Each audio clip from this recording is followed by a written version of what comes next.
Kuwa wa kwanza kupata update mbalimbali, bonyeza subscribe kisha alama ya kengele ili uwe wa kwanza kupata kila taarifa mpya, habari motomoto, matukio ya kweli, makala zenye elimu na burudani. Yote hayo utayapata hapa Maisha Online TV, mwangaza kwa jamii. Yani yule alikuwa kama panya, yani alikuwa kama panya. Yani anatafuna kila kitu. Kila mwanamke anayemuona anamtaka. Yani sijai kumuona mwanaume ambaye hawezi kucontrol sehemu zake za siri kama yule. Sasa mbona ulikuwa naye? Hata mimi mwenyewe sijui. Kwa wewe pia hujielewagi. Yani unaweza tu anaweza akasema kwamba amerogwa. Yaani unaweza tu ukawa unaongea maneno fulani, watu wakasema okay, kwa wewe huelewi kwa nini upo naye, kwa wewe pia hujielewi. Assalamu alaikum warahmatullahi wabarakatuh, msikilizaji wa 94.5 Radio Nuru FM. Natumaini mzima bukheri wa afya iliyo njema, na Jumatatu ya leo kama ilivyokuwa Jumatatu nyingine tunakuwa na mwanasaikolojia hapa, anakuja na tueleza mengi kabisa. Kwa namna moja ama nyingine tunapata fursa nzuri kabisa ya kuweza kujifunza, lakini vile vile ya kuweza kuelimika, na nzuri zaidi ni kuweza kubadilika kutokana na zile tabia ambazo hazifai na kuziendeleza zile tabia zinazofaa ambazo zina matokeo chanya kwa jamii yetu. Mimi ni Khatib Salim Omar ambaye nipo hapa, lakini nyuma ya kamera yupo Saidi Abdullah mwana wa Chembea, engineer huyo, na moja kwa moja mgeni wangu Madam Leila Abubakar yuko hapa. Madam, assalamu alaikum warahmatullahi wabarakatuh. Wa alaikum salam warahmatullahi wabarakatuh. Habari za leo? Nashukuru Mungu, si jambo. Mambo yanaendaje? Mambo mazuri. Wanasemaje mjini? Safi kabisa. Sawa. Madam, hivi hisia zinaweza zikampelekea mtu kuona lile ambalo analolihisi kwa mwenza wake? Naam. Kivipi? Kwa sababu hisia zinajenga. Ndio maana unaweza ukawa ndani peke yako ukahisi kama kuna mtu anaingia, ambaye hakuna mtu anaingia. Sababu unajua ubongo wako haujui kitu chochote. Wewe ndio unapeleka maana kwenye ubongo. Ukisema hii ni sawa, ubongo wako unaamini ni sawa. Ukisema hii sio sawa, ubongo wako unaamini hii sio sawa. Kwa hiyo inajalisha sana maneno gani unaoyazungumzisha ubongo wako ili kuujenga ubongo wako.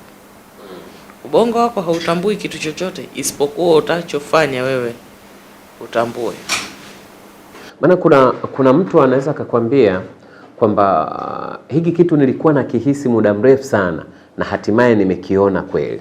Na inawezekana huyo mtu hajapata umbea wala maneno yoyote kutoka mtaani, lakini alikuwa anakuhisi tu kwamba kuna vitu ulivyokuwa unamficha na mwisho wa siku inakuja kuonekana vile. Saa nyingine unajua mtu ukiwa naye karibu una ile, yani kuna utaratibu fulani hivi unaweza kumsoma.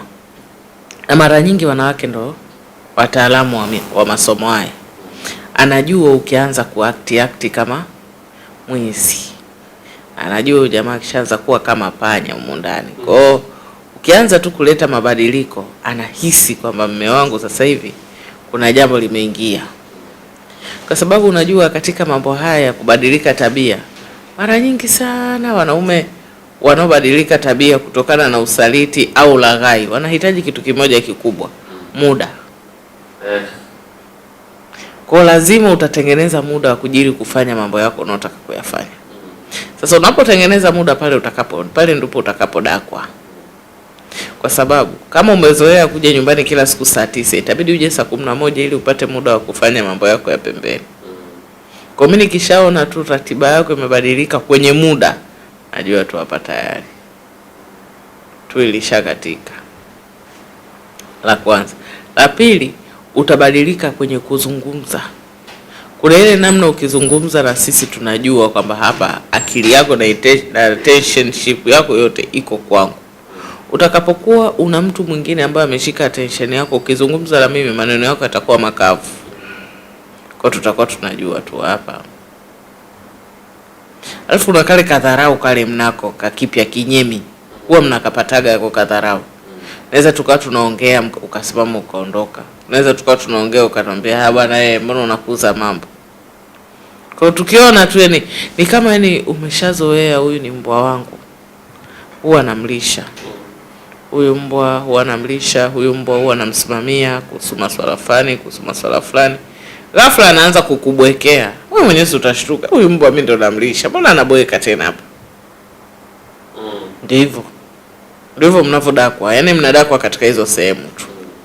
Na wale ambao ni wataalamu wa kuweza kubalance, wasionyeshe dalili yoyote katika maeneo makuu matatu, wao wana survive, wanaweza wakafanya mambo yao na wasidakwe. Unajua kwa nini wanaume wanakamatwa na usaliti kwa rahisi zaidi kuliko wanawake? Kwa sababu wanaume hawawezi kucheza, yani hawawezi kubalance vitu viwili kwa wakati mmoja. Alafu wanawake wengi wanapenda kuwa wawe rasmi na wanaume, ila wanaume hawapendi kuwa rasmi na wanawake. Ndio maana mwanamke anaweza akachiti akamsaliti mume wake kwa miaka, mume wake asijue, kwa sababu mwanaume anayemsaliti naye hataki kuwa kitu chochote kwa yule mwanamke zaidi ya msaliti mwenzie. Lakini mwanamume akisaliti na mwanamke, lazima mke wake atajua, kwa sababu yule mwanamke anataka kucontrol mwanaume. Sasa wewe ukishamuonyesha huyu bibie kwamba wewe ni rahisi kupigwa, kukontroliwa, utakamatwa haraka zaidi. Lakini utakapomuonyesha huyu bibie kwamba wewe sio rahisi kukontroliwa, utakamatwa ila kwa kuchelewa. Kwa hiyo swali langu la msingi, kati ya mwanamke na mwanaume, ni nani ambaye ni rahisi zaidi kukamatwa? Mwanaume. Kwa sababu partner wake wa kufanya naye wizi anapenda control. Hapendi kubaki kwenye nafasi yake. Ndio maana unaona kuna watu wanaweza kawa na mahusiano na watu kwa miaka mingi, mke ajui, mpaka mtu anakufa ndo watoto wanaingia, bwana yeye tulizaa na fulani siku fulani. Ujue ni mwanamke mwenye akili kubwa sana, ndo anaweza kumaintain usaliti usijulikane. Siku zote anaweza kumaintain usaliti usijulikane ni mwanamke. Either akiwa anamchiti mumewe au mumewe akiwa anachiti. Mwanamke ndo ana funguo ya kujulikana usaliti usijulikane. Na wewe ukimkabidhi huyo mwanamke ufunguo, kila mtu atajua kuhusu usaliti wako. Kwani mara ngapi watu wamekufa wanashangaa mtoto wa kijana wa miaka 24 anaingia ndani, bwana mimi ni mtoto wa fulani. Lakini mamake alizuia siku zote huyu mtoto asije. Aya, kwa nini umekuja leo? Mama amekufa. Yaani hayuko pale kwa sababu mamake amekufa. Ina maana kama mamake angekuwa hai wala asingekuja. Kwa sababu alikuwa ameshaweza kufanya nini? Kucontrol. Sasa ukiona yani taarifa zako za usaliti zinavuja zimefika kwa mke wako, ni mwanamke ulionaye kwenye usaliti ameachia. Kwa nini labda kama ni mke wa mtu ambaye anatoka nje ya ndoa yake, ni rahisi ama ni ngumu kukamatwa na mumewe? Ngumu sana kukamatwa akiwa yeye amecontrol. Nakwambia katika usaliti mwenye control ni mwanamke. Akiwa anasaliti, akiwa anasalitiwa, mwanamke ndiye mwenye control. Akiamua usijue, anaweza hadi akazaa watoto na usijue. Mwanamke tunajua huwa anaendeshwa na hisia zaidi.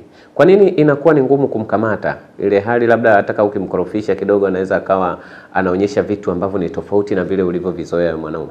Unajua ukishaingia katika usaliti, bahati mbaya ni kama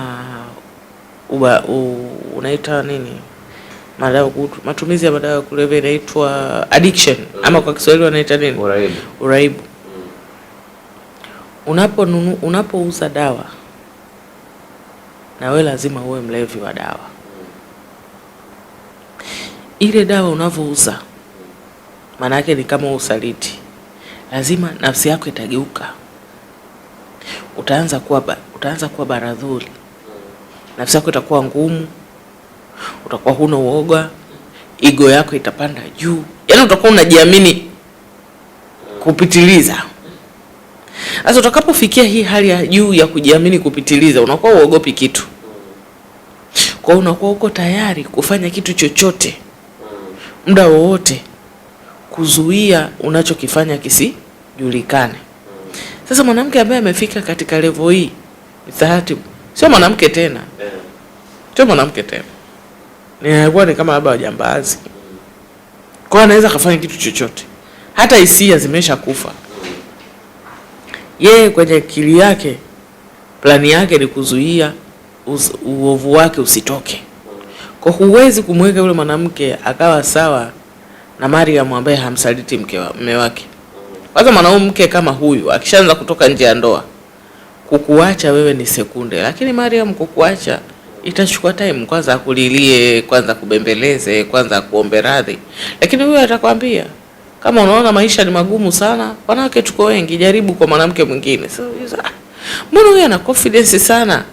Kwa sababu ile dawa, yani ule ufedhuli umemfanya mpaka anaondoka utu, anakuwa na confidence fulani ya ajabu ambayo inaletwa kwa yeye kufanya maovu.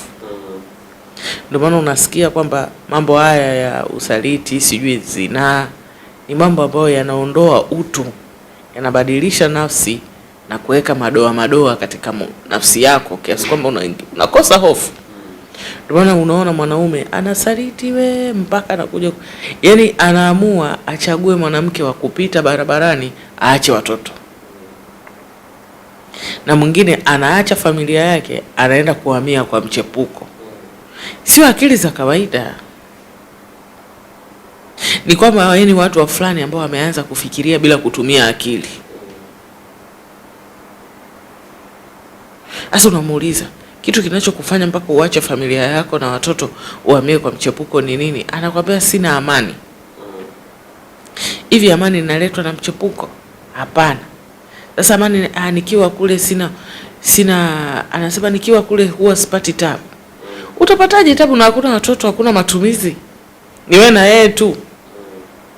Acha watoto wazaliwe ndio utakapoona kwamba huku nako kumbe hakuna amani. Sasa ni fikra fulani watu wanafanya, fikra za muda mfupi, za haraka kwa sababu ya ile addiction. Kama ile starehe wanaoipata, wanafanya maamuzi ya haraka kwa ajili ya ile starehe. Sasa ikisha kuwa worn out, ikiondoka sasa ile reality ka kick in kwamba kumbe huyu mwanamke anaongea sana, kumbe huyu mwanamke ni mkorofi, ndio sasa anarudi kwa mume wake, kwa mke wake. Mke wangu, nilifanya makosa, naomba unisamee, sijui tuache alopita yapite. Sasa unajiuliza, kulikuwa kuna haja gani? Huna. Lakini master wa kuficha deception ni mwanamke. Hata ukiwa kotini kuargue na mwanamke, aghalabu sana ukashinda. Utasema sio manipulation, sio gaslighting. Hakuna mtu anaweza kukupiga kigongo ukaingia ukachanganyikiwa kama mwanamke. Chukua tu mfano wa Samsoni, Adamu, wote wamepigwa ulaghai na akina nani? Yani hakuna hata watu ukasikia watu wanasema sio tunaweka spy, sio tunaweka jasusi. Majasusi wanawake wana nguvu kuliko majasusi. Na katika historia za ukamatwaji wa watu ambao walikuwa waovu zaidi duniani kutokana na makesi makubwa ya nanili DEA au FBI, waliokamatwa wengi sana wamekamatwa kupitia mwanamke. Wengi. Hata ule wajuzi amekamatwa kusokana na demo sababu ya mwanamke. Kwa hiyo master wa manipulation, master wa deception, master wa kukugaslight, yani unaweza ukaingizwa hadi hospitali ya Mirembe hapa sasa hivi, mwanamke.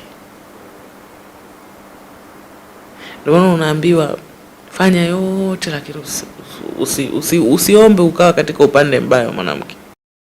Sasa tunajua kwamba kuna wanawake wanaingia ndoani si kwa sababu wamewaridhia ama wanawapenda wale ambao wanaowaoa. Mioyo yao inakuwa kwa watu wengine kabisa ambao bado hawakuwa na mpango wa kuoa, na wakati mwingine labda walikuwa wanawachezea tu. Wanapokuwa ndoani huku bado hata matarajio yao na mategemeo yao ama mioyo yao inaishi kwa wanaume wengine ambao si hawa wa halali yao. Mwanamke kama huyu anatakiwa kufanyeje ili aweze kumsahau dear ex? Wajua Mr. Hatib, hizi mambo ya kusahau kufanya ni issues za personal. Mtu aamue kwamba mimi sasa hivi nataka kufanya kitu fulani. Tukichukulia mfano hili, kupona majeraha ya nyuma ni shughuli ya kufanya kila siku. Huwezi kusema mimi nimemaliza kuheal. Impossible. Huwezi kumaliza kuheal. Kwa sababu leo una heal kutokana na mapenzi. Kesho una heal kutokana na familia, watu wanavyokufanyia ubaya. Kesho kutwa una heal kutokana na mazingira mabovu kazini. Kwa ni kitu cha process. Ni kitu cha life. Kwa huwezi kusema kwamba eti mimi nitamsahau DX Jumatatu. Wewe unatakiwa uwe umeshamsahau kabla ya Jumatatu. Kwa sababu bahati yako mbaya labda hukuwa na huyo tu. Na labda huyu mume wako hatakuwa yeye tu. Atapata matatizo au ikafika muda mumeachana. Kwa hiyo utakuwa unasema nini? Utabeba wanaume wangapi katika moyo wako? Kwa wewe ni kuamua katika nafsi yako kwamba mimi ni kuhusu masuala yangu mimi na Hatibu yanaishia hapa. Sasa hivi naanza masuala na Ramadhani. Nawe yataishia hapa, naanza masuala na familia yangu. Nawe yanaishia hapa. Kwa wewe uwe katika process ya kusema unataka mabadiliko katika maisha yako. Ndo nafuu itakapopatikana. Lakini pia kitu kingine, wanaume wana shida moja ambao nimejaribu kutafakari kwa nini shida hii wanaichukua, nimekosa majibu. Mwanaume wengi nasema kama 35% hivi, wanaume wanapenda wanawake wakera. Unajua kwa nini wanapenda wanawake wanaowakera? Kwa sababu wametokea au wanaishi katika mazingira yenye kelele. Ukikutana na mwanaume ukawa mwema kwake, mwanaume huyu ninayekwambia ambaye ametokea mazingira ya kelele, anaishi mazingira ya kelele, amelelewa na mama mkorofi au baba mkorofi. Ukikutana na mtu kama huyu ukawa mwanamke mwema kwake, najibu message kwa wakati, umsaliti, sio msichana wa kuzurura, humpigi vizinga, huendi miziki, uko hamso salawati, unajistiri mdomo pamoja na viungo vyako vya mwili vya siri, lazima atakusaliti. Kwa nini? Ametokea kwenye fujo. Amezoea fujo. Anaweza akakuacha ndani umelala, akaenda klabu kutafuta mwanamke wa usiku mmoja. Au anaweza akatoka kwake, akaendesha gari hadi chini ya daraja, asubiria wanawake wanaouza. Ametoka kwenye fujo na anaishi kwenye fujo. Kutoka kwenye fujo ni familia ambao baba na mama walikuwa waelewani, ni familia ambao baba amewatelekeza, ni familia ambao baba na mama wameachana, ni familia ambao baba alikuwa anampiga mama, ni familia ambao mama amemsaliti baba. Kutoka kwenye fujo. Huyu hajawahi kusikia furaha nyumbani kwao. Kwa furaha kwake ni kitu kipya, kiasi kwamba anaona kwamba hadeserve furaha. Kwa hiyo wewe ukimletea furaha kwenye maisha yake, anahoji, kwa nini huyu ni mwema hivi? Au anataka kuniibia? Au anaigiza? Kwa unajikuta ile performative action ya kwako wewe kumpenda, kumthamini, anaona ni mzigo au anaona kubwa, anaboeka. Kwa hiyo adrenaline yake kila saa iko active kiasi kwamba hasurvive kama hakuna vurugu. Huyu ni mwanaume namba 1 aliyetokea kwenye vurugu. Anaishi kwenye vurugu ni huyu hapa. Anaishi kwenye shughuli zake za kazi. Ni shughuli za entertainment. Labda burudani. Labda yeye ni mwanamichezo mashuhuri, amezoea kupigwa picha, amezoea kukaa kwenye spotlight. Ana access ya wanawake wengi sana ambao ni wanaitwa promiscuous, wanawake ambao machepere wengi wako karibu yake. Halafu ana kikundi au grupu la marafiki ambao ni wahuni.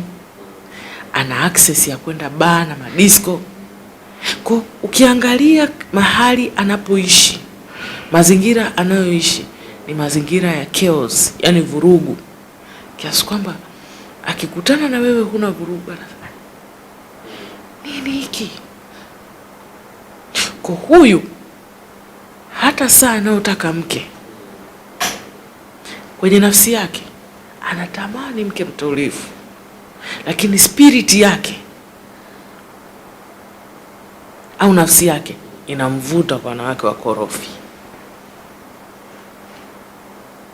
Ndio maana wanasema hivi kisaikolojia, you attract who you are. Unavutia mtu ambaye wewe ni wewe ndani yako. Kwa kama unataka mambo mema yaanze kutokea katika maisha yako, jiponeshe wewe wa ndani yako kwanza. Ukishapona wewe, spirit yako, nafsi yako itavuta watu ambao wako kama wewe ndani. Sasa madam, hapo kwenye hilo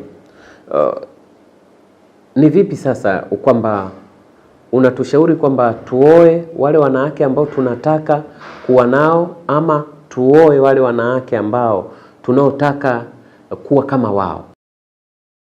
Pointi yako ni muhimu sana. Siku zote unatakiwa uishi future. Siku zote unatakiwa uishi future, ufanye future, usome future, ufikirie future. Kama wewe unataka kuwa mwaminifu, unatakiwa uwe mwanamke mwaminifu. Siku zote akili ya kiume, mwanaume ambaye ametokea mazingira salama, utulivu nyumbani, utulivu katika sehemu zake za kazi, anaoa mwanamke wa kesho, awe mwanamke wa sasa. Nataka mimi kuwa mwaminifu, kuwa mstaarabu, kuwa mtu mwenye dini, naoa mtu ambaye atanivuta kuingia kwenye dini. Hii ni conscious decision, sio decision inayokuja kutakana eti mwanamke amekuvuta. Ni wewe kwenye moyo wako useme, mimi nimevurugwa kwenye familia yangu, mama na baba wamenilea katika mazingira ambayo mimi sitaki. Kwa mimi nataka niwe mwanamke ambaye ataniponyesha majeraha yangu ya malezi, ataniponyesha majeraha yangu ya utafutaji wangu. Kwenye riziki yangu kuna vurugu. Kwa mimi nataka mwanamke ambaye nikirudi nyumbani nitakaa mdau. Aliulizwa mwanasiasa mmoja wa Kenya, sitamtaja jina lake, aliulizwa, wewe unapitia matatizo mengi sana kwenye siasa, hatujui hata siku moja kusikia kwamba kitu ulichotoka nacho jana kwenye muhadhara unarudi nacho kesho kwenye siasa. Ni gavana jamaa. Unaponaje? Asema nikifika tu kwa mke wangu mimi napona. Ndio maana Umar bin Khattab, Mwenyezi Mungu amridhie, alisema katika ndoa ni muunganiko wa vitu viwili, mmoja akiwa moto mwingine awe maji. Hiyo ndo definition nyepesi ya mafanikio katika ndoa. Ukiwa umewaka moto, ukirudi nyumbani kuwe na maji ya kukupoza. Umefanya harakati za riziki, umepita mipaka, ukirudi nyumbani ukute mtu wa kukukagua na kukuongoa. Sasa kama kila ukirudi nyumbani unafanya dhambi na wewe umetokea kwenye dhambi, ina maana unazidi kudumbukia. Na bahati yako mbaya, hutodumbukia peke yako, wanadumbukia na watoto. Ndio maana akakwambia 35% ya wanaume ninaokutana nao sasa kwenye mazingira ya sasa wanaoa wanawake kwa maisha ya sasa hivi. Mwanamke sasa hivi haoi mwanamke wa future. Tunaongea tu, lakini future ya dunia ni Uislamu. Future ya dunia ni Uislamu. Kama uamini, angalia marapa wangapi wanasilimu. Future ya dunia ni dini. Sasa wewe ukiwa na akili utakaa na mtu atakaye kupeleka kwenye future ya dunia. Kwa sababu haji Imamu Mahdi isipokuwa dunia iabudu dini, isipokuwa dunia iwe katika rangi. Sasa future ya dunia ni nini? Dini moja ambayo ni nini? Uislamu. Hata iwe na dini nyingine, lakini future ya dunia ni dini ya Abraham. Ukristo ni dini ya Abraham, Uislamu ni dini ya Abraham. Kwa mwisho wa siku akija kuleta usawa yeye pamoja na Masihi, watatengeneza dunia iwe na kala hii. Sasa wewe unatakiwa uwe na capacity ya kufikiria kwamba hii dunia inapoelekea ni hapa. Na sasa hivi kumekuwa na mlipuko mkubwa wa watu kusema wanasilimu. Kwa nini? Dunia inaisha. Sasa katika dunia tuliokuwa nayo, pesa inaonekana ni jambo la kipaumbele zaidi kushinda chochote. Kuna watu wanadiriki kusema pesa ni kila kitu, na kuna wengine wanasema pesa sio kila kitu, ni baadhi tu ya vitu. Je, tukija katika mahusiano, mapenzi ni pesa?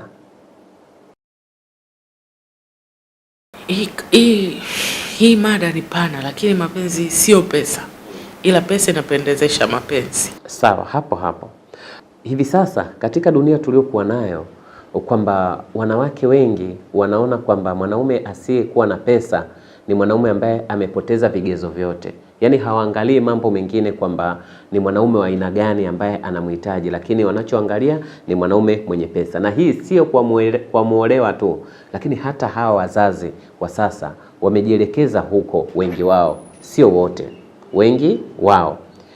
Je, ni muhimu kuolewa na mwanaume mwenye pesa ama kuangalia utu na mwanaume ambaye unahitaji kwa ajili ya malezi ya familia? Inategemea maana ya pesa kwako. Kuna watu pesa ni pesa, kuna watu pesa ni time. Olewa na mtu ambaye ukifunika, yani huo mfuniko wako unakaba. Kwanza ni hilo. La pili ni utu. Kwa sababu kwenye semina za ndoa tunafundisha, tunawaambia watu, unaweza ukachagua kila kitu, lakini kumbuka siku zote kuchagua mwenza mwenye huruma. Mtu ambaye ni kind. Kind person is a kind person. Hata kama hana ataomba akupe. Lakini mtu mwenye kujitakabari, mtu amekaa guvi, anaweza kawa nacho na usipate. Wangapi wapo na watu wana maisha mazuri lakini nyumbani kwao hakuna maisha. Na wangapi watu nao wapo na watu wenye vipato vya kawaida lakini wana starehe. Kuna bahili. Ushawahi kukutana na bahili mwenye nacho? Unajua ana kila kitu ila anakunyima tu. Na mimi nimeshawafundisha hasara ya bahili. Sio mchezo bahili. Ni adui bahili. Anaweza kawa yuko nacho na usikisikie wala usikipate. Na kuna faida gani? Yapo ukiwa umepanda pikipiki na ukiwa unalia uko kwenye pikipiki, machozi yanatoka sana. Lakini ukiwa umekaa kwenye gari ukiwa unalia, machozi hayatoki sana. Wajua pikipiki sometimes unaweza hata ukawa hutaki kulia, lakini kwa ule mwendo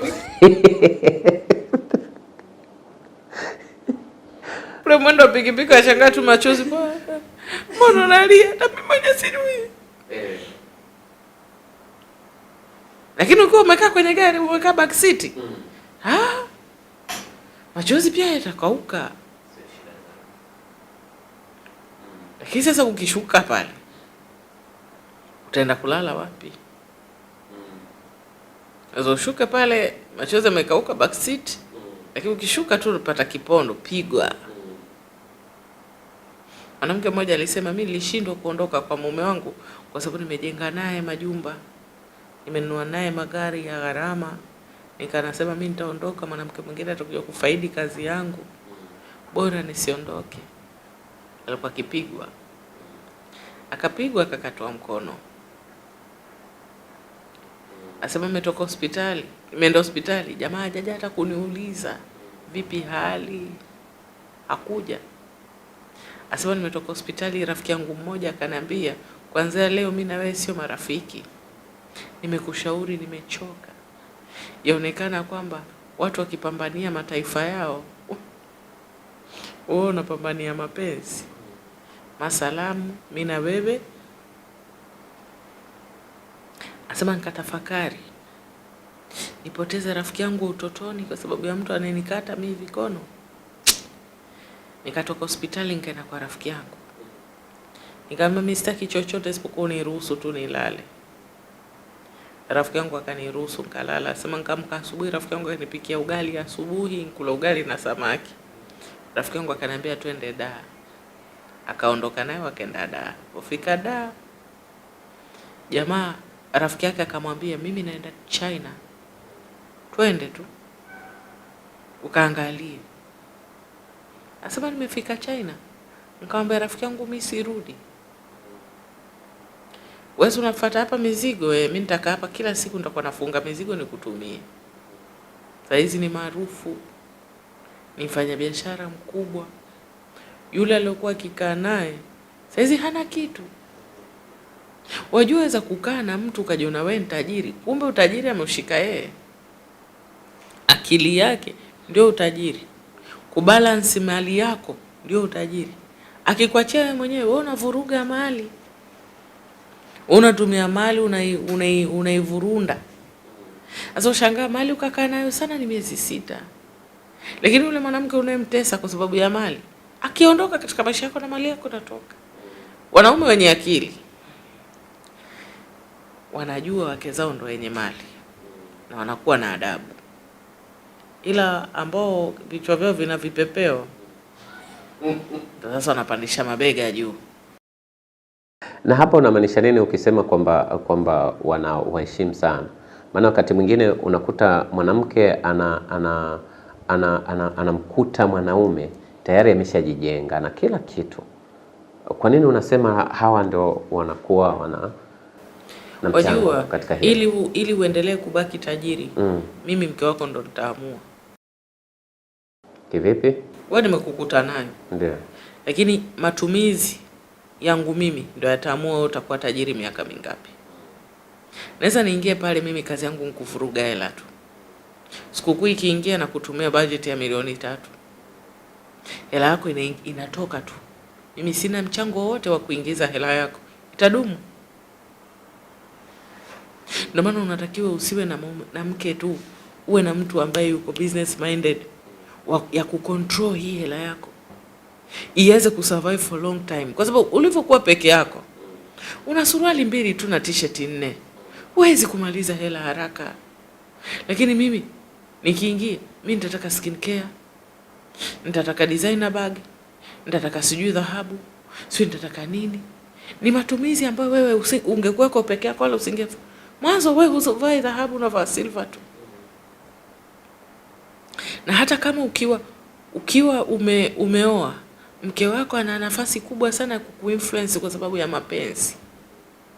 Asa imagine kama nitakuinfluence vibaya, utaharibu haraka. Lakini ikiwa nitakuinfluence vizuri, utapanuka. Utajenga, hata kama kitu chako tayari ulishakipanua, lakini utajenga kikae kwa muda mrefu. Sasa ukiwa una akili, utaoa mwanamke ambaye anakuja kukumultiply. Utaoa partner wa biashara. Utaoa mtu anayekuja kuspend.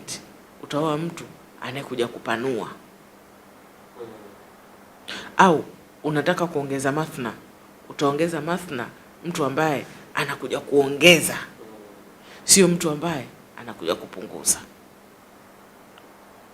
Na mtu wa kuongeza na kupunguza, bahati yako ilivyo mbaya, wewe kama mwanaume huwezi kumjua. Sababu wote wanakuja na macho yako hivi. Wajifanya wao ni watu. Anayejua huyu mtu ni wewe kupay attention kwenye kusikiliza mazungumzo yake. Huyu mwanamke anazungumzaje kuhusu hela? Huwezi kueta hela kimilioni. Yaani huwezi kuiita milioni kimilioni. Unakidogosha. Au unaweza kumwambia mtu, "Kwa hela gani sasa hii ulionipa?" Yaani unaidharau hela. Hela inakaga na mtu anaidharau. Unampa hela anafuja. Kwa hela gani bwana watu wana hela? Kwani umefanya nini katika maisha yangu? Hiyo kunilisha tu. Unadhani kula ni kitu kirahisi? Mbona jamaa wanapelekwa vyakula huko? Kula sio kitu kirahisi. Na huwezi hata siku moja kuchukulia poa misaada ninayokupa mimi. Kwa sababu kama ungekuwa wewe una akili, usingeniomba misaada, wewe ungenilisha mimi basi. Mtu anadogodisha msaada unaompa wewe. Sasa ukisikia kauli kama hizo, unataka pay attention kwamba huyu si mtu mtunzaji, huyu ni mtu mharibifu. Sasa wewe kwa sababu mtu ana shepu sijui ana mwanya, unaacha kufikiria, unafikiria shepu na mwanya. Aweza kupigwa ngumi ya taya hiyo mwanya yenyewe pia ukatoka ikabaki pengo, utafanya nini? Akili ndo hii. Yeah. Yaani unaoa starehe, unaoa liability, unaoa mzigo, unaoa mikopo, ndo unaoioa kuliko wewe faida. Nataka njifurahishe nafsi yangu. Kwani wewe ujue mbinu za kujifurahisha? Yaani wewe tukufundishe namna ya kufurahi. Umri huo naweza kufundishwa kila kitu. Umenyoa ndevu mara ngapi? Ndio tukufundishe ukitaka kufurahi utaenda kufurahi wapi? Mbona huwaulizi wenzako, jamani nyie mwafurahia wapi? Wakakwambia jamaa sisi twafurahia kaskazini. Wewe unashindwa kutengeneza uzio wa kutunza mbuzi wako, na hapana, mimi ngoja tu niingie na huyu simba nitakuwa namlinda usiku. Huwezi kumlinda huyu, kazi yake ni kula nyama. Hauwezi kumfundisha kula majani, nitafundisha awe vegetarian. Simba awe vegetarian. Yaani uko umekosa majibu, wafuate babu zako. Babu, mimi nataka kustarehe, niambieni. Na kama ulitoroka jana useme mapema. Kwani watu wanaume wote wanajua tukitaka kustarehe tunaenda wapi? Mabanda ya mpira, sijui kuna masela mtaani kibao, kule utapata idea nyingi za kustarehe. Lakini ushaweka mazingira yako ya kesho vizuri. Kuna watu wanaandikaga kwenye mtandao kabla hujaoa, yani jaribu kutembelea mikoa fulani. Naonaga zile kodi zile.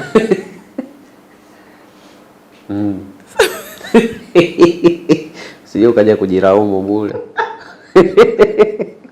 Mbona sisi hatuambiwaje? Wanakuambia shule haitokufunza kila kitu, wengine utafuzwa na wao.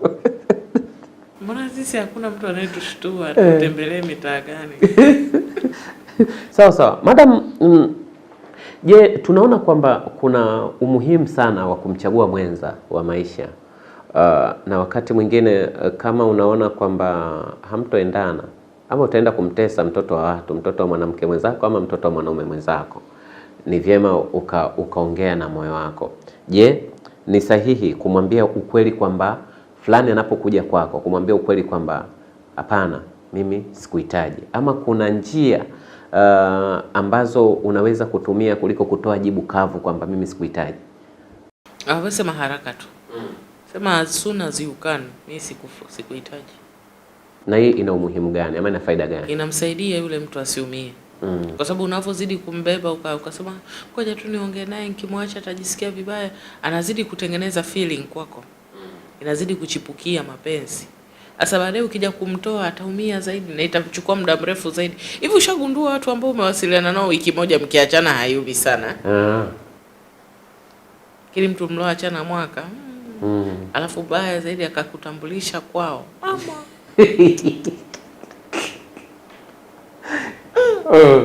Sasa uko umekaa zako paka baa, anashangaa mtu anakuja kununua soda, anataka umnunulie soda. Kwani Mariamu hukumwambia mjomba wako kwamba mimi na wewe tumeachana?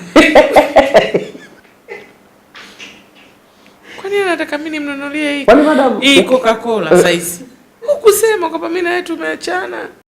Kwani ukiachana na mtu na hao wengine wote unaachana nao? Hamna, sura kwa tuna hasira.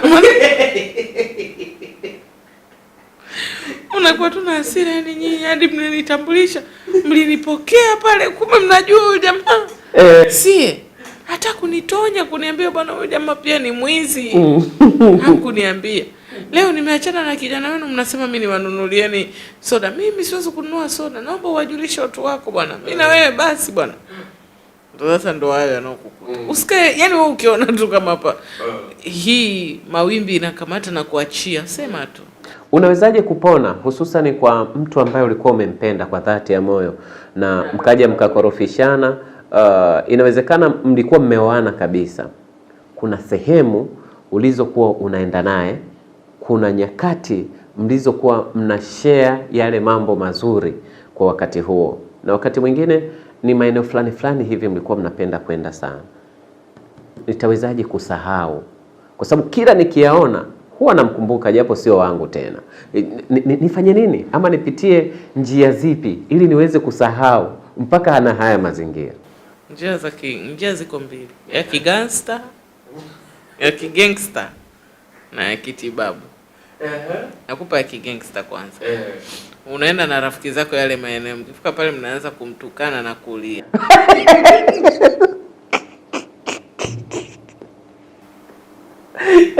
Rafiki zako huwa wanamsema vibaya sana. Kwa hiyo siku hiyo ukifika pale unawaruhusu, haya jamani, kila mwenye usemi kuhusu Mahamudu aanze. Mungu ana kichwa kipana. Ila ungepata sabu sana kwenye uzazi kuzaa. Kupitisha mtoto wa kichwa kama chake, ungeteseka rafiki yetu. Bora tu mmeachana. Kweli. Njia namba 1 hiyo. Ya kigangster. Ndio. Ya kitibabu. Unaepuka kwenda. Epuka kwenda. Si unaenda yale maeneo. Unaanza kubuni maeneo mapya kwa ajili yako tu. Na usimpeleke mtu mwingine ya maeneo. Hayo ambayo unaoenda kwenye chimbo jipya. Simpeleke kwanza. Okay. Ili ujitengeneze kasehemu kako. Kanako kutambulisha wewe tu. Kwa sababu imagine ukipata mwingine ukampeleka pale, utamaliza maeneo ya kwenda. Maana yote utakuwa umesha yapeleka. Hiyo ni mbinu ya kitibabu. Mbinu ya pili ya kigangster. Kwenda na mtu mwingine kutoka yale maeneo. Ulienda naye? Tuseme baba Forodhani, ulienda naye. Mmeachana. Unamchukua Salim naye unaenda naye. Forodhani hapo. Pale. Ukifika pale intention kwenye kichwa chako na sasa memory ya Jamali ninaifuta, anaingia Salim. Hiyo ya kigangster. Ya kitibabu ni kwenda pale, kwenda kuongea na nafsi yako pale. Unakaa pale peke yako. Leo nimekuja hapa kumwachia fulani, sio mtu wangu tena, namtoa katika moyo wangu. Mimi na yeye mbingu na ardhi. Hata hii sehemu haitonikumbusha chochote kuhusu fulani isipokuwa uzuri wake. Kwa unafidi akili yako kitu kipya. Kwa sababu nimekuambia ubongo wako haujui kitu chochote. Unavopeleka vitu hapa ndo ubongo wako inashika. Kwa hakuna mtu yote ambaye hana capacity. Capacity unayo, ukizungumzia hapa ipo. Kwa pale ukifika wewe unazungumza na moyo wako, unapeleka ujumbe kwenye akili yako, unakunywa soda yako unaondoka. Tekniki ya 3 ya kigangster.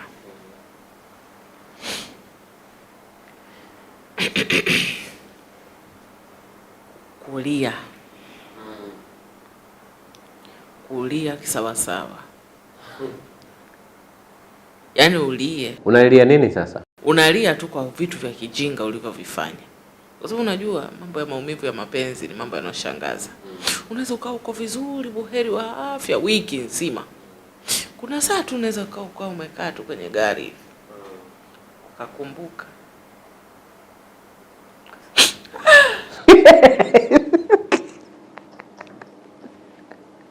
Mimi nilifanya hiki.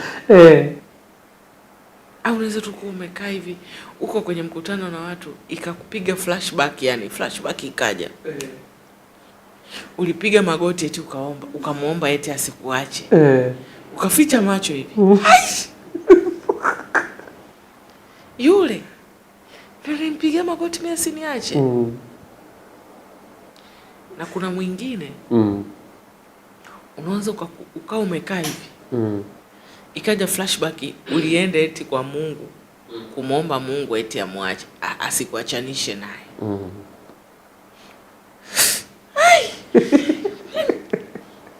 Kwani unatakiwa ukae chini ulie. Au umelala usiku ukaamka ukaguna.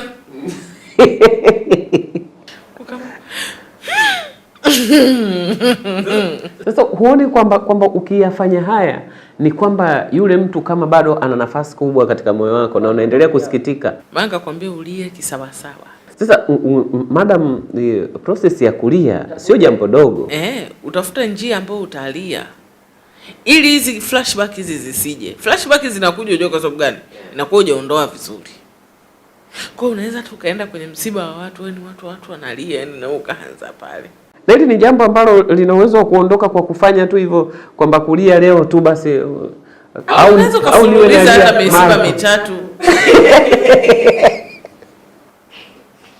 Hizo ni mbinu za kigangster nakwambia. Hiyo ni ya tatu. Ya tatu ya kitibabu ni kuchukua daftari kuandika. Nilimpenda fulani, lakini fulani hakunipenda. Ameniumiza nafsi yangu, ameniumiza sana moyo wangu. Mambo yaliyoniumiza kwa fulani unaandika pale 1 2 3. Mambo nilomfanyia fulani ambayo hayakuwa sahihi na wewe pale unaandika 1 2 3.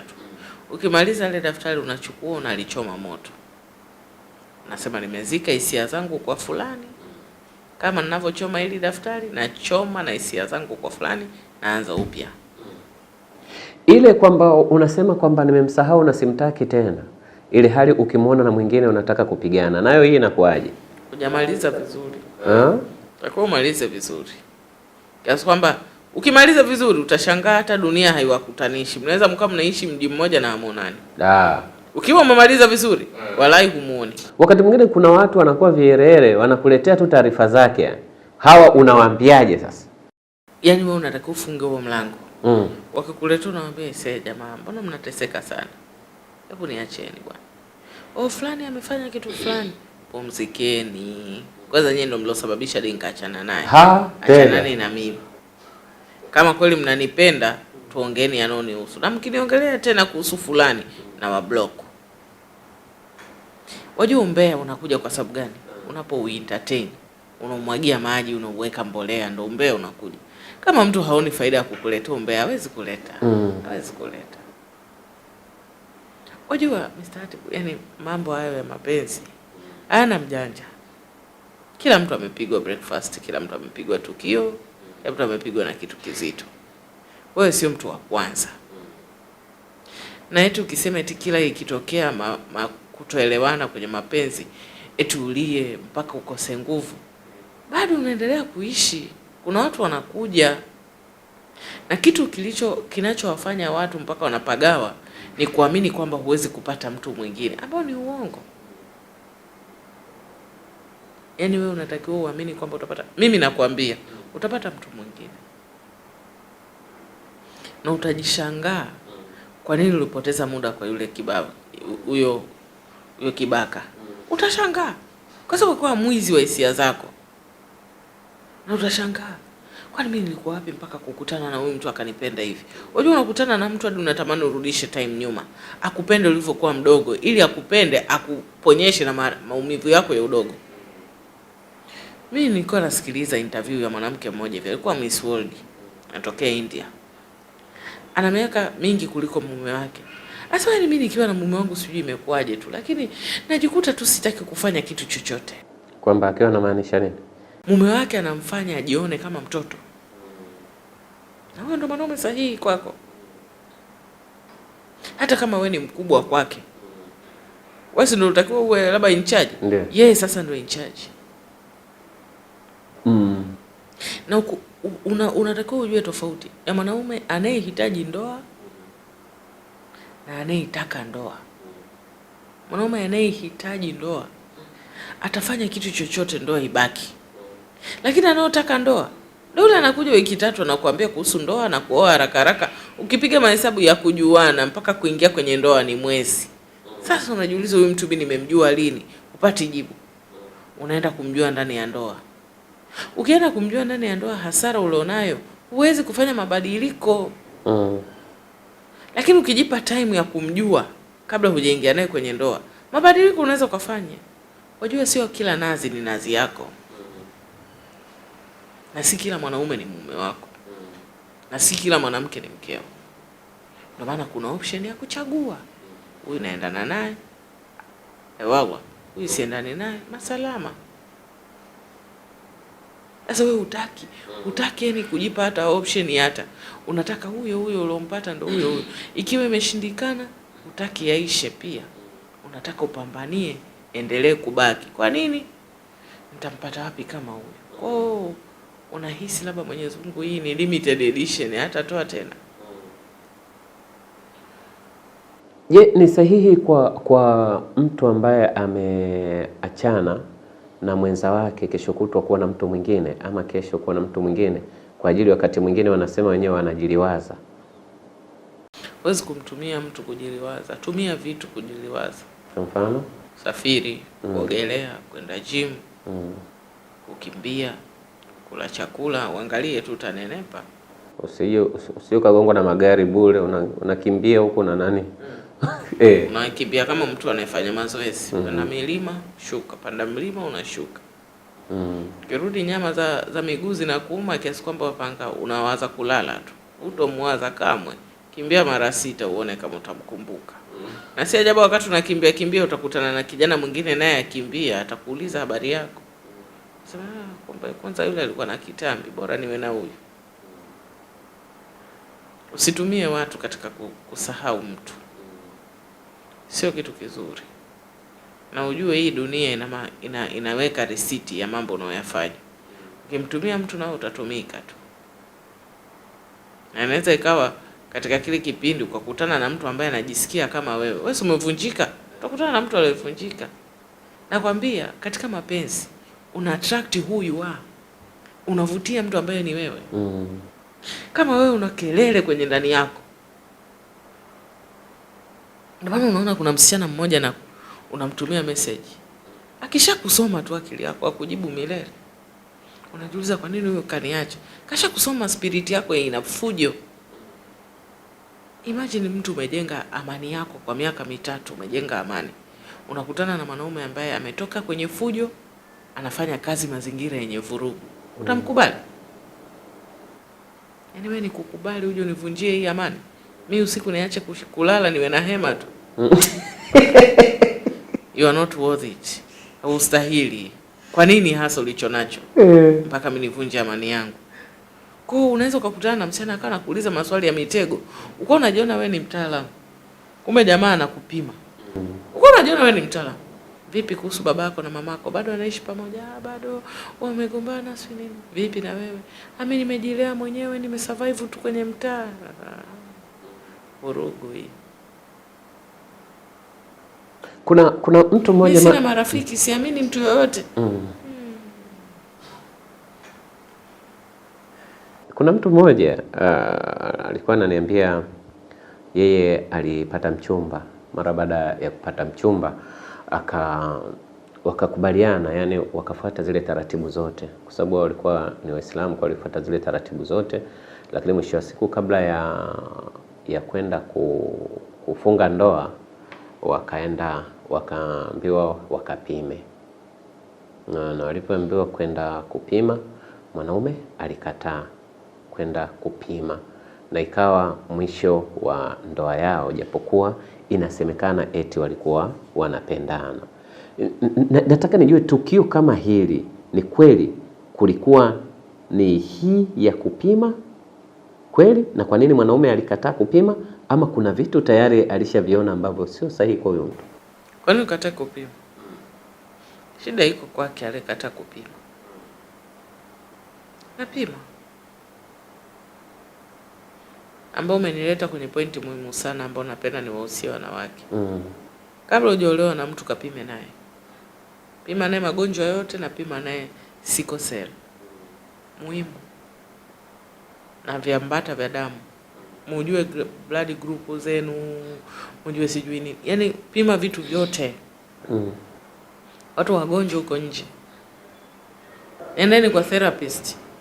Apimwe. Mwingine ni narcissist, unaolewa na mtu ni narcissist, unazaa watoto narcissist. Wengine wana shida za akili. Unazaa unachanga mtoto kuutwa mtoto halali. Mtoto ni kilio tu. Kwa nini? Mtoto ana utundu anapanda mpaka juu ya TV, anavunja TV. Utundu gani huu? Kumbe ni njemba ulionayo ndani. Mtoto ana miaka 3, mtoto tayari ni mwizi. Kumbe ni kitu ulichonacho ndani, chizi, mwizi hatari. Hakuna mwizi duniani. Mkague mtu kisawa sawa, kimatibabu, kisaikolojia na kijamii. Mkague mtu kisawa sawa. Wakaguane ama amkague mtu yote anataka kuoa au kuolewa, mkague huyo mtu. Kwa hiyo ni watu wanapewaga yani hizi yani wajua, yani sifa ya mwanadamu ni kujisema mambo yake. Ukimsikiliza tu kwa makini, jamaa anaingia kingi hivi, unamuona. Sasa ukiwa na akili utakuwa makini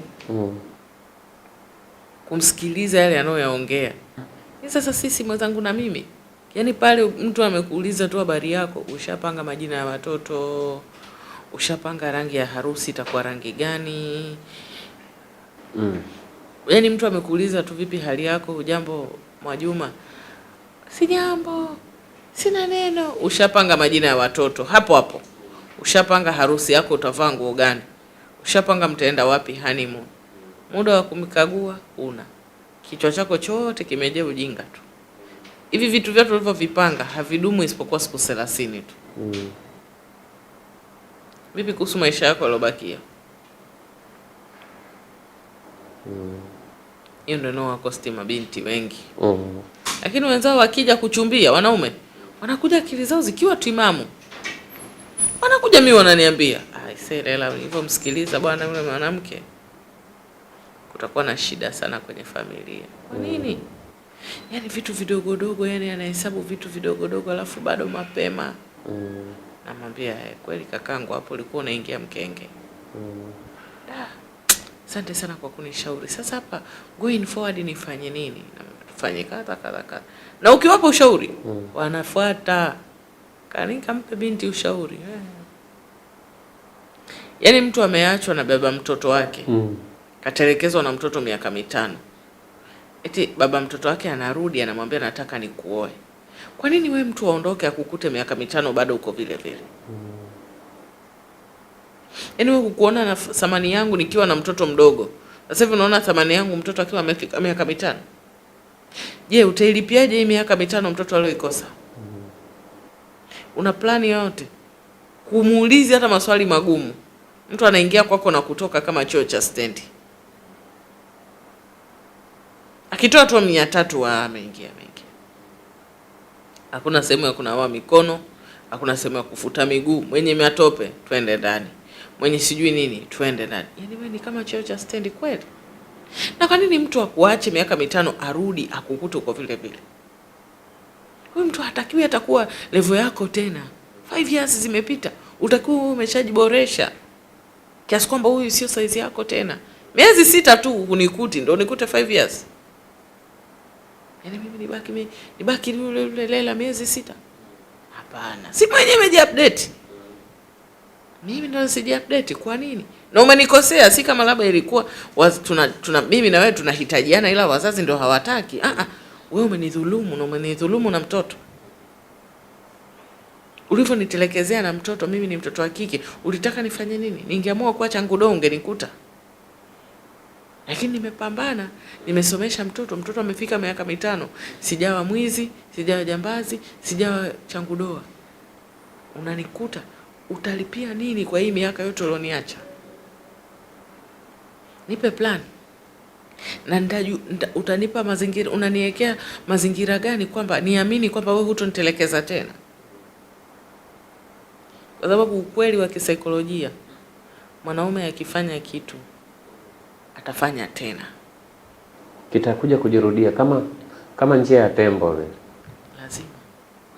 Akikusaliti mara moja atakusaliti tena. Mwanaume tu kwa mwanamke? Mwanamke hairudiaki. Psychologically. Kisaikolojia. Mwanaume chochote atakachokifanya atafanya tena. Akikusaliti atafanya tena, akikupiga atakupiga tena, akikubaka atakubaka tena. Ukiwa umemruhusu. Mwanamke atakachokifanya ndicho alichokifanya milele. Sio kurudia. Ndivyo alivyo milele. Kama ni mtu wa ugomvi, ni ugomvi milele. Hata awe bibi hana meno, atakuwa bado anakutukana. Hiyo ni saikolojia. Kama unabishana bishana. Kama ni msaliti milele. Hawezi kuacha. Kama amezoea kukutukana, kukukosea adabu, kukudhalilisha, ni hivyo hivyo. Hata ukiwa umejukuu, uko na wajukuu zako sebleni, atakutukana. Yaani akikufanyia kitu mwanamke, atakufanyia milele until utakapofanya otherwise. Kama umemuoa ni mwanamke anayekupenda, anayekuhudumia, anayekuenga, atakuenga hivyo hivyo. Ukimbadilikia, anabadilika. Na akibadilika, arudi tena pale kukuenga. Usio kumsaliti mwanamke. Mwanamke alikuwa anakupenda, anakuthamini, anakudekeza, ukamsaliti. Ukamwomba msamaha, ukajua atarudi kule nyuma. Mwache tu wewe mwanamke mwingine. Yaani huyo labda akutane na mwanaume mwingine, lakini wewe harudi. Mwanaume unaweza ukarudi miezi mitatu ukapretend kwamba nimerudia familia yangu, ukaishi. Baada ya miezi mitatu ukaanza usaliti tena, lakini mwanamke harudi. Yaani vile unavyomchukua, ile genuine form, original form, maintain. Wanasema compromise.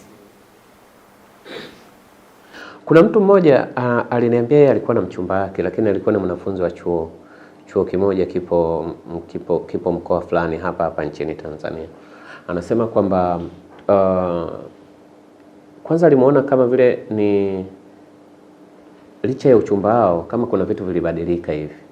Siku moja akamwita wakutane sehemu ambayo ni ya usiri kidogo ili waongee mambo yao.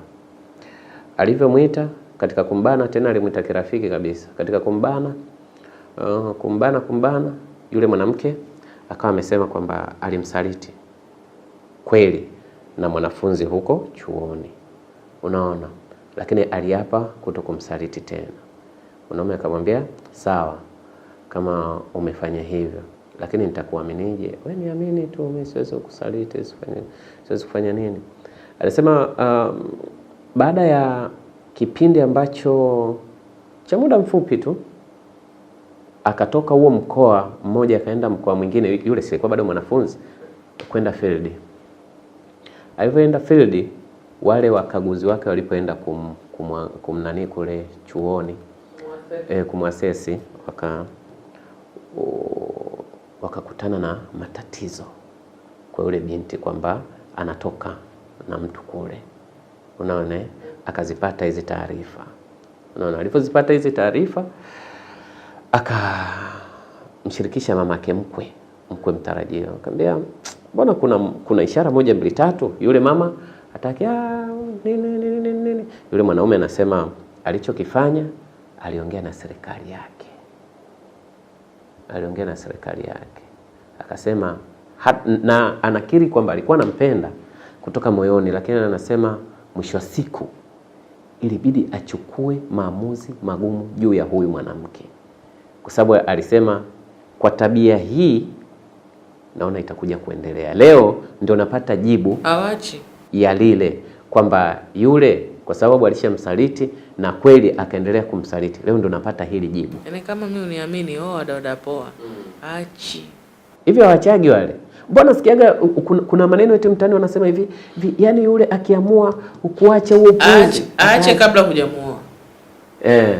Achoke. Yaani wewe mkute ameshaacha yeye mwenyewe, sio kwa sababu wewe umemuoa. Hata mwanaume msaliti, mwanaume mwizi, mwanaume jambazi, ukutane naye ameamua kabla hajawa na wewe. Hiyo ni conscious decision. Ameacha kwa sababu yake. Kwa ata maintain kwa sababu yake, sio kwa sababu yako. Ukimkera tu, kama ameacha kwa sababu yako, siku ukimkera atatafuta njia yake ya kurudi. Kwanza kashaniuzi bana. Mtu yoyote unayetaka kuthibitisha kwamba tabia kaiacha, aiache kabla hajakutana na wewe. Tofauti na hapo, unatwanga maji kwenye kinu. Yaani mtu ambaye unaweza ukamwamini ni mtu ambaye labda hapendi dini. Huyo mtu unaweza ukamwamini kwamba anaweza akapenda. Hapendi dini ila ana interest ya kutaka kupenda. Lela, bwana mimi nataka unisaidie, bwana mimi nataka kufanikiwa katika mambo ya ahera. Nimeanza hivi, nataka ni maintain mpaka hapa. huyu unaweza ukamwamini, lakini msaliti, muongo, mwizi,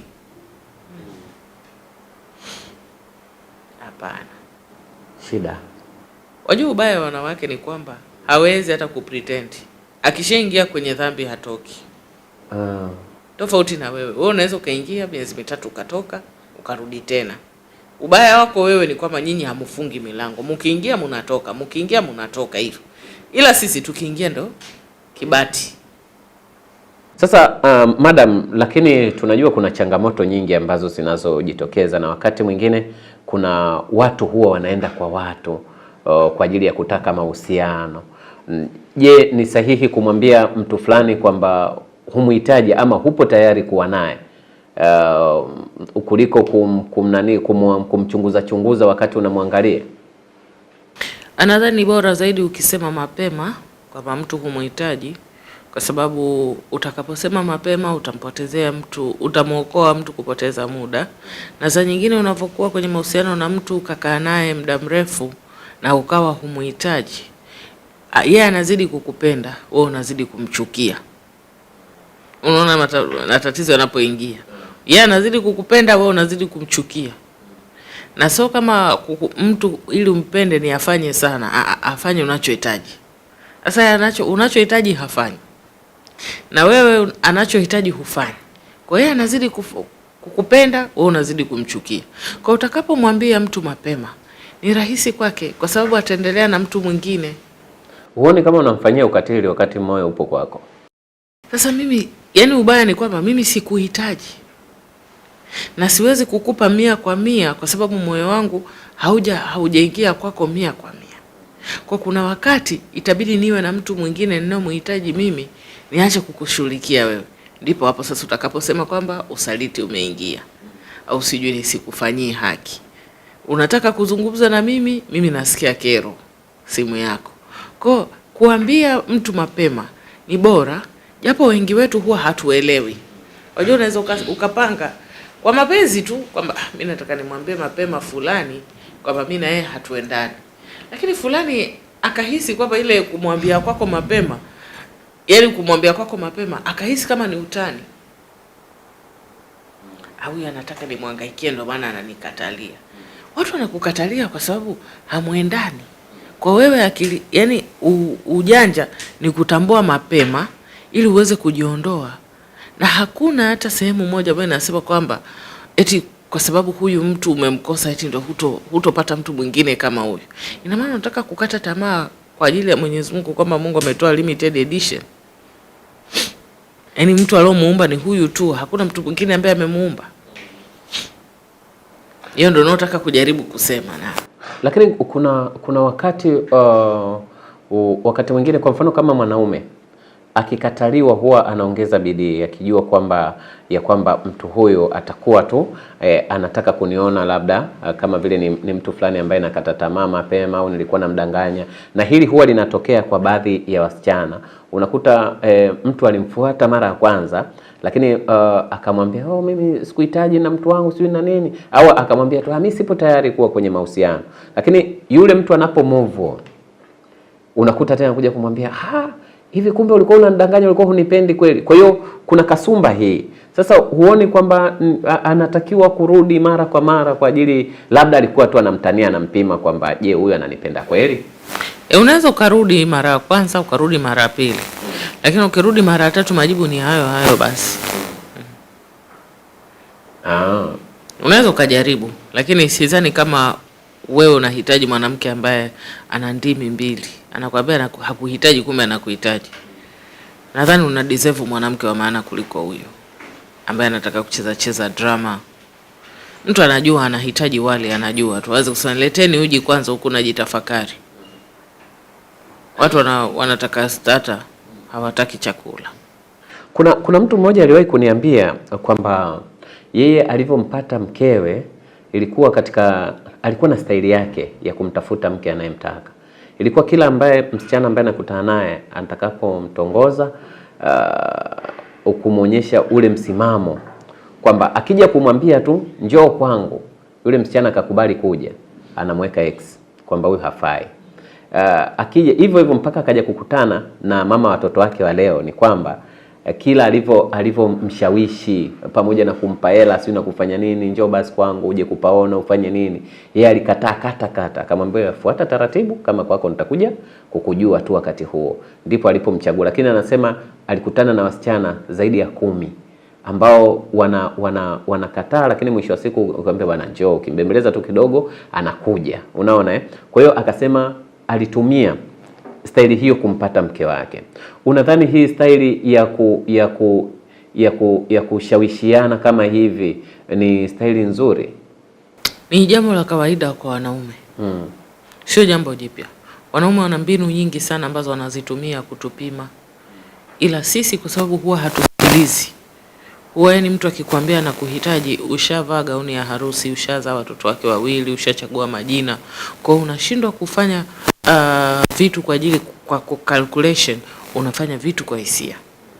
Lakini wanaume 85% wote wakija kwako wanakuwa na lengo la kukuoa. Tabia yako ndio itakao assume kwamba anakuoa au anakuchezea. Wewe kama mtoto wa kike, wewe ni swala, mwanaume ni simba. Wewe ndio unatakiwa ujilinde ili usiliwe nyama. Sio yeye akupe mbinu. Mimi sishangai kwa sababu hata mimi siwezi kukubali tu mtu anioe nikawa sijampitisha vipimo. Lazima nitakupima. Usubra yako, huruma yako. Je, wewe ni rahimu? Je, wewe ni mtu kind, mwenye roho nzuri? Je, wewe ni hivi? Yaani nitakuangalia kwa vitu vingi. Siwezi kukuangalia eti tu kwa sababu eti tu nakupenda, hapana. Sasa niamke umenikera wiki nzima, sitaki hata kukusikia. Lakini kuna vitu unavyonifanyia najua hapa mtu akinikera, mtu wa kwanza kumpigia simu anipe moyo ni mtu fulani. Ushawahi shika simu yako hivi unatafuta mtu wa kumwambia jambo lako ukamkosa?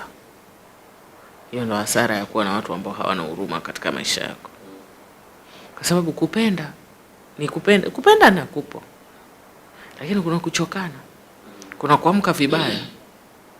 Kuna kuamka utaki mambo ya mapenzi. Unahitaji rafiki. Siku ukiwa unahitaji rafiki utafanya nini? Kama ulichagua mume kwa pointi tu ya kupendana.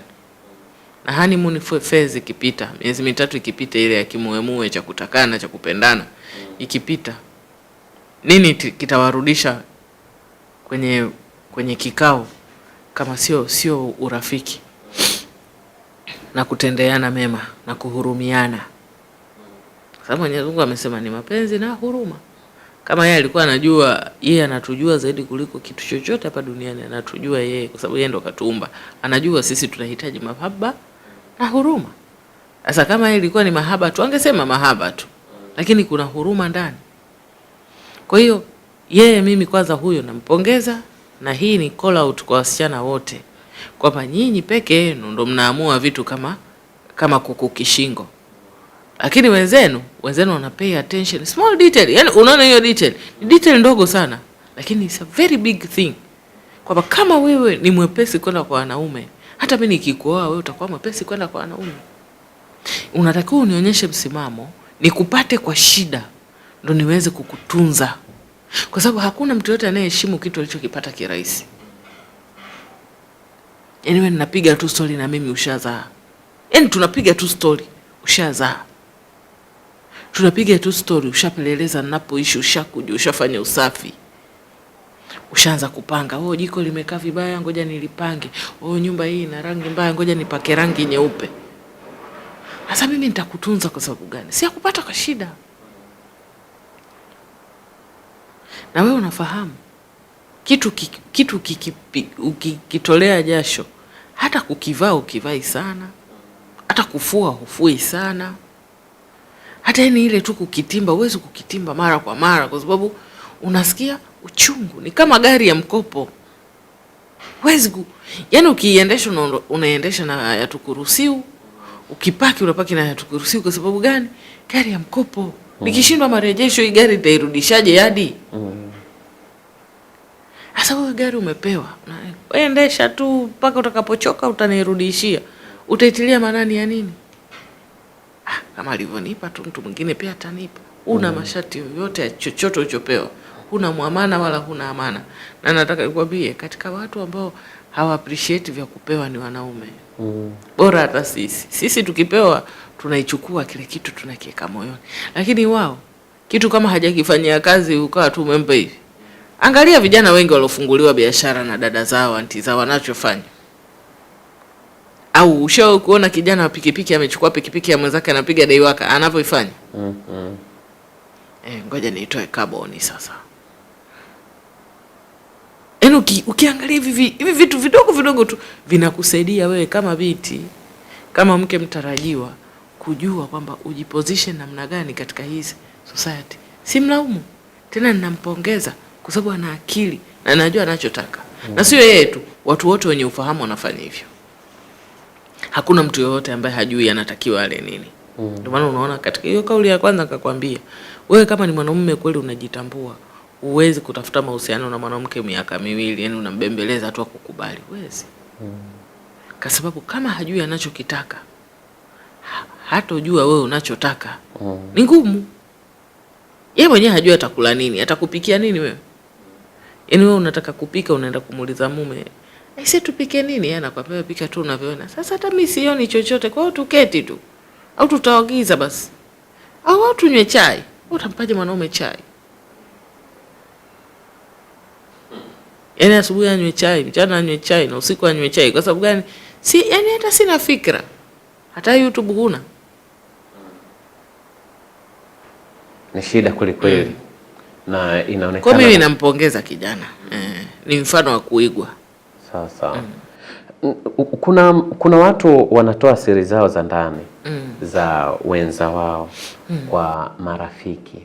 Hili lina afya kiasi gani? Hususan kwamba tunajua kwamba sawa amekuumiza, na wakati mwingine labda kuliko kupeleka matatizo nyumbani kila siku, labda unaona upeleke kwa marafiki. Ni jambo lenye afya kwenye mahusiano yenu? Shida ni kwamba yani ukienda kumuelezea fulani, wajielezea mpaka na wewe. Kwamba okay, huyu mtu ana matatizo namna hii, na wewe mbona uko naye? Na maana wewe pia una matatizo zaidi yake au kama yeye. Na utakapoenda kusema kwamba mwanaume ni mchafu, mwanaume si ni mhuni, kwa nini upo naye? Na ulikuwa naye huyu mtu, mathalani mmeachana. Ukasema wakati upo naye alikuwa mchafu sana, alikuwa haogi, alikuwa ananuka jasho. Kwa nini unakuja kutuambia? Ina maana hata sisi ukigombana na sisi utasema madhaifu yetu. Kwa sisi ni tutaingia hofu na wewe.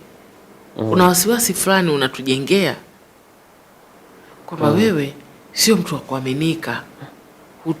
Huna kifua, au Waswahili wanasema friji yako haigandishi.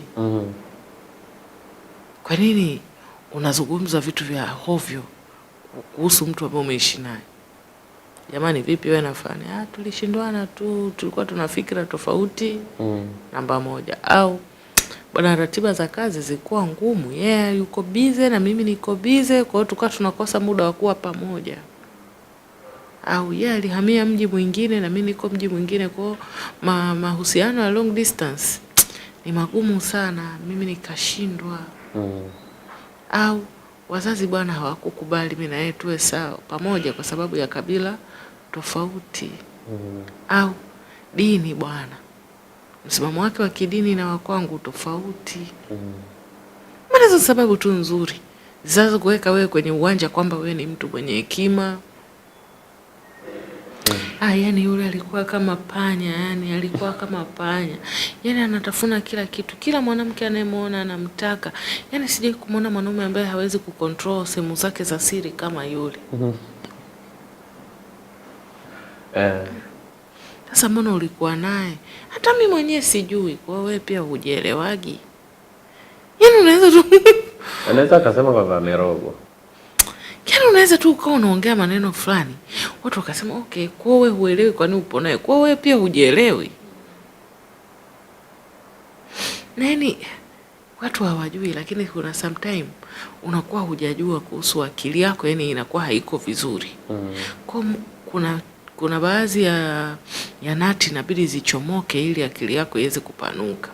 Kwa Mungu anakuletea tu mtu akupige tukio ili nati iruke, ili uwe na akili. Sasa usipokuwa na akili, umeachwa alafu naenda kuomba chaji. Nimesahau chaji yangu hapa. Ina maana wewe huwezi kununua chaji. Chaji 15,000 inakushinda mpaka urudi kwa ex ukadai chaji. Yaani unafuata chaji ya nini? Na mtu bado unampenda. Kwani sometimes tu ni kuachwa, kutelekezwa, kusalitiwa, sijui mapenzi kuisha. Ni sometimes pia ni akili yako ili ipanuke, ikue. Unatakiwa ni uwe na huo uwezo wa kufikiria hivyo kwamba Mungu anataka kunifunza nini kutokana na haya maumivu. Kwa sababu unajua maumivu ya kuachwa, yani maumivu ya kuwa heartbroken, kuumizwa moyo. Kunaweza tu kuna saa tu unaweza kuwa umekaa hivi. Uko kwenye disbelief, yani huamini uliokuwa unayafanya. Aka yo.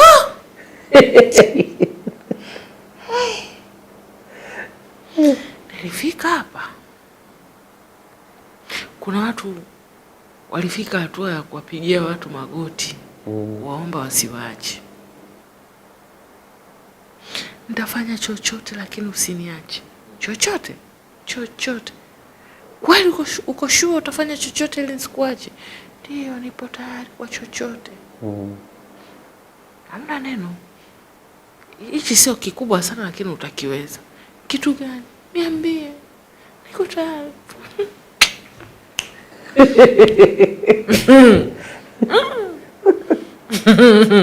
Unaamka usiku unaweza kupiga ukunga.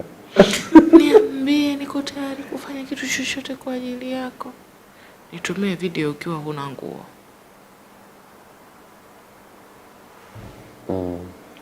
Hicho tu. Sawa, nakutumia. Nirekodi mpaka uso. Natuma. Anatuma kwa mabesti zake kwenye group. Ishasambaa. Una stara.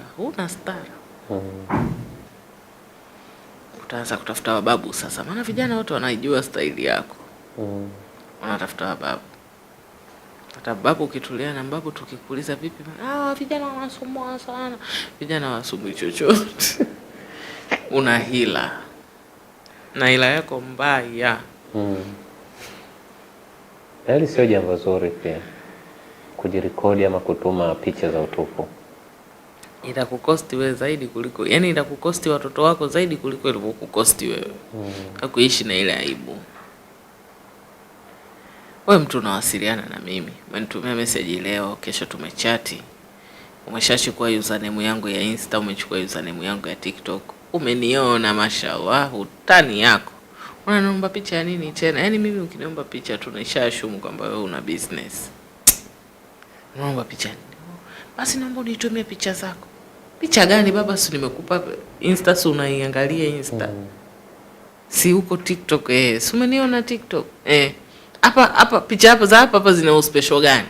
Kada download kule. Yaani kuna style tu mtu akikujua unasema tu jamaa hana business. Hana punchline. Uniombaje picha ambazo tayari nimekupa access ya page nzima unaweza kuangalia. Maposti 2,000. Kweli bado hujapata picha? Unataka picha ya WhatsApp? Sasa nataka kuona zaidi hapo. Piga video call. Au ita chai. Kwanza ukiniita chai utafurahi zaidi maana nakuja nikiwa nimesimama. Kwa utakuwa na muda mzuri wa kuniangalia. Na mimi nilikuwa nafikiria kwenye picha labda zile ni passport. Niite chai. Sasa hizi nataka kukuona full. Ndio maana kuna chai. Niite chai. Au niite twende gym. Twende bwana, kuna sehemu hapa twende tukijaribu kidogo kama mashine zake zinakimbia. Au tunataka tukacheze hata basket, twende tukacheze hata tennis. Yaani nialike tu kitu chochote, twende tukavue samaki. Bwana wiki hii tunaenda uvuvi sehemu fulani. Twenzetu basi, tuna boti yetu ya kuvua. Tunaenda. Au kuna mechi tu tukaangalie mechi. Hapo ndo utaniona vizuri sasa. Akiwa amesimama, akiwa ameshangilia. Akishangilia uso wake unakuaje? Na labda kwa bahati nzuri timu anaipenda. afu imefungwa, utamuona pia anapokasirika na utaweza kumeasure pia hasira yake iko vipi. Akiwa na hasira anakuwa mtu wa aina gani? Kwanza yani hakuna njia sahihi ya kumjua mtu kama kwenda naye kwenye sehemu timu yake inacheza, kwenye kuvua, kwenda naye kwenye kuvua au gym. Sehemu rahisi sana kumjua mtu kuliko sehemu ya kula. Unajua sehemu ya kula kila mtu anaigiza.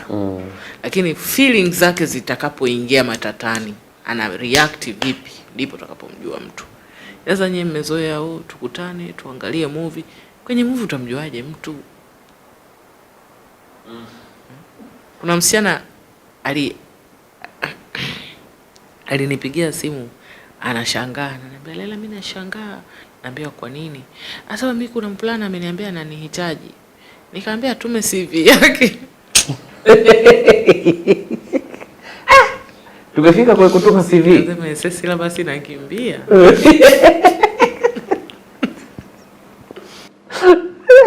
Sasa mimi ameniambia ananihitaji. Nikamwambia unanihitaji kivipi sana? Kuhitaji yule mtu wangu wa karibu, kama hivyo Mungu akipenda tuoane. Asa nikimsikiza panchi na sema mbona hizi panchi kama zile ni panchi nzuri. Nikamwambia uko na CV. Maisha yanakwenda kwa kasi sana. Da. Kijana akamuuliza kwa nini? Nikamwambia naomba niitumie CV yako.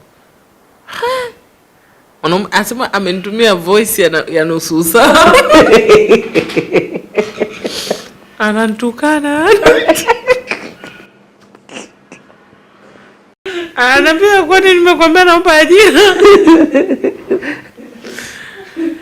Asema sasa hapa kwani nimekosea nini? Kama kuna somehow umekosea, lakini kuna somehow mimi naona kama uko sawa. Kwa sababu kama umeomba CV, kuna taarifa za muhimu labda ulikuwa unataka kuzijua, mathalan amesoma mpaka wapi, amefanya kazi gani, ana mke, ana mume au vipi, yani status zake ziko vipi, amezaliwa tarehe ngapi, wapi, amesoma wapi, ujue uweze kufuatilia kuhusu credibility yake. Lakini pia nadhani CV umeiomba mapema mno. Angalau hata ungemjua chai 2, 3, 4. Alafu ndo ungeomba CV. Lakini kwenye CV niko sahihi. Kama uko sahihi. Kwa CV ya mtu uko sahihi, kwa sababu obviously kama unataka niwe mtu wako wa karibu, ina maana hakuna siri kati yetu. Tuma CV.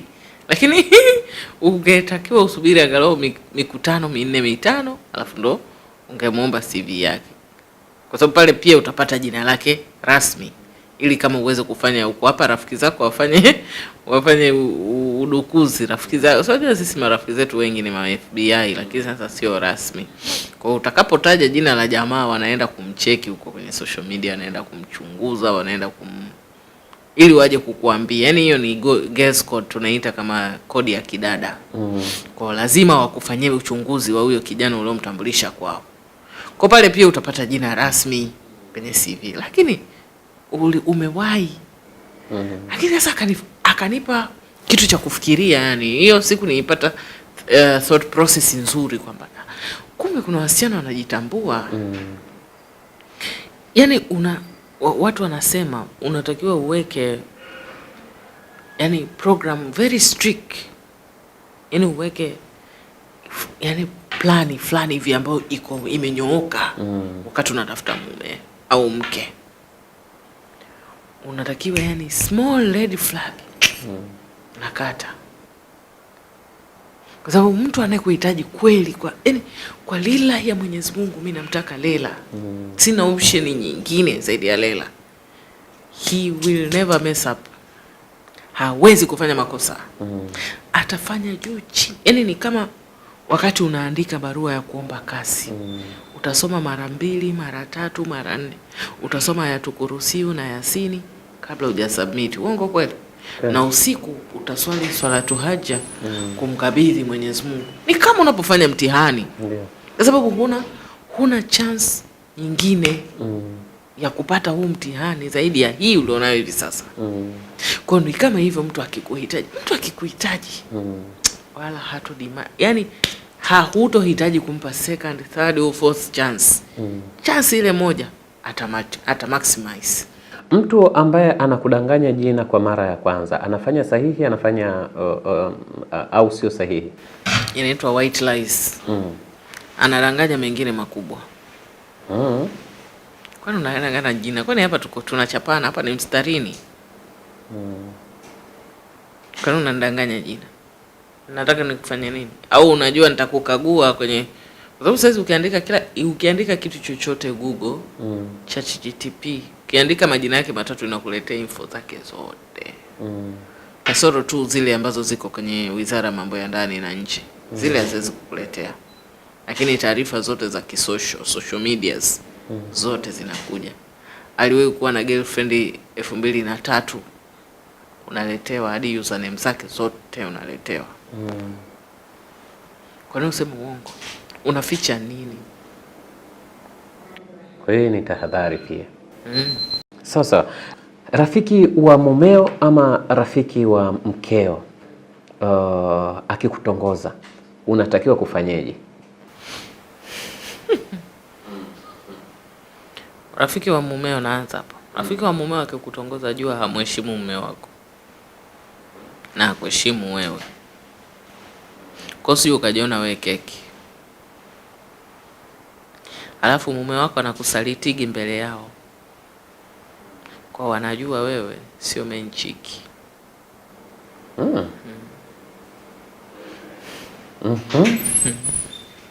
Yaani ukiona tu unatongozwa na rafiki za mume wako, aweka msiba. Jamaa anacheza sana ugenini. Rafiki wa mkeo akikutongoza, mke wako anacheza sana ugenini. Anamuona anapokudhulumu, kwa anajua wewe ni ize kudhulumiwa. Wewe ni mtu wa kudhulumiwa. Ndio maana unaona hata yeye anataka kukudhulumu. Rafiki wa mkeo akikutongoza, hiyo ya pili, anakuona wewe ni bwege na dharau ndani yake. Rafiki yao anawaambiaga ujinga mwingi sana kuhusu wewe. Yaani uwaga kifupi, uwaga unachikaliwa sana vikao. Mimi siwezi kusubutu hata siku moja. Sasa hivi rafiki zangu wameolewa wengi, lakini kipindi wako na maboyfriend, siwezi kusubutu hata kuwa na namba ya simu ya boyfriend wake. Sasa hivi wenyewe wameolewa, si na namba ya simu ya mtu yoyote, wa mume wa mtu yoyote, wala username zao sizijui. Na hiyo unajikingana nini? Sijikingi. Ni mazingira marafiki zangu tunaoishi nao. Hatuna mazoea hayo. Fulani ni mume wa fulani, basi anafanya kazi sehemu fulani. Tukitaka kulobi sehemu fulani tutamtumia. Yuko benki fulani, tukiwa tunataka mkopo atatusaidia. Urafiki wa social. Nakwambia hao ni marafiki ambao nilikuwa nao marafiki. Na sasa hivi wameolewa na familia zao. Sijui lolote. Na sio kama sijataka. Nikitaka najua. Lakini tumetengeneza mazingira hayo. Na wao pia hawathubutu kwa upande wako. Wala hawatakagi kujua. Wanajua tu fulani na fulani wapo, basi. Tukitaka msaada atatusaidia sehemu fulani. Wakija na yeye anajua. Tukiwa tuko wote, labda tumeamua siku hiyo haya tunakutana basi familia zote 5 au 6 au 7 au 8. Tukimaliza business ile tukutanisha pale off. Hakuna business baada. Nakwambia toka niko binti mimi nilikuwa na rafiki ambaye alikuwa na maboyfriend wao 4. Anawapima wote 4 na wote walikuwa najuana. Aliulizwa na mmoja akaambia bwana, mimi sio kama niko na mtu mmoja, niko na watu 3, wewe utakuwa 4. Kwa jitihada yako ndio itakaoamua kwamba wewe utakuwa namba ngapi katika watu unaowafikiria wanioe. Kwa kama unaweza karibu, kama huwezi masalama. Ila mimi sizini. Sisi hii programu yake tulikuwa tunamcheka sana, tulikuwa tunaishangaa. Lakini wote 4 tulikuwa tunawajua kwa kuwasikia. Sio kwa kuwaona, kwa kuwasikia. Kama kawaida lazima tuwafanyie research. na yeye mwenyewe anatuletea feedback kwamba bwana huyu quality zake ni hizi, shida zake ni hizi, huyu hivi. Kwa mwisho wa siku yeye akawa amechagua mmoja. Hamjamchagulia? Akaja akachagua mmoja, akatutambulisha sasa, bwana fulani nikimwangalia long term tutakwenda. Sisi tukamwambia haya, karibu. Hakuna ruhusa yoyote kujadili mume wako alichokifanya, atakachokufanyia. Labda akikukera ndo ruhusa ipo, ili utoe nyongo, ili na sisi tukwambie tulivyokereka, ili usije ukajiona kwamba unaonewa. Kote kunanyesha. Yaani hiyo ndo sheria wanawake wote wanaojitambua wanafanya. Sasa na usemi jamani kanikera. Jamani huko fulani kanikera. Sasa hatuwezi kumdhalilisha kwa sababu hata hatumjui. Tunajua tu jina lake fulani ni Baba Abubakari, basi hatujui kwamba yeye ni labda ana kichwa kikubwa kiasi gani au kijijini kwao ni wapi. Tunajua tu anafanya kazi sehemu fulani. Tukihitaji msaada, mume wa fulani yuko sehemu fulani, kwa fulani anaweza katusaidia kupitia mume wake. Sisi hatumconsult mume wake direct. Sisi tunamconsult rafiki yetu anaongea na mume wake. Na mume wake akiwa anatusaidia, hatusaidii sisi, anatusaidia kupitia mke wake. Kwa hiyo hapo inasaidia kuweka nini? Heshima. Sasa madam, muda wetu unatutupa mkono kweli kweli, lakini tumalize na hili. Ni njia gani mwanamke anaweza kuitumia kumwambia mwanaume anayempenda kwamba nakupenda? Kwanza ni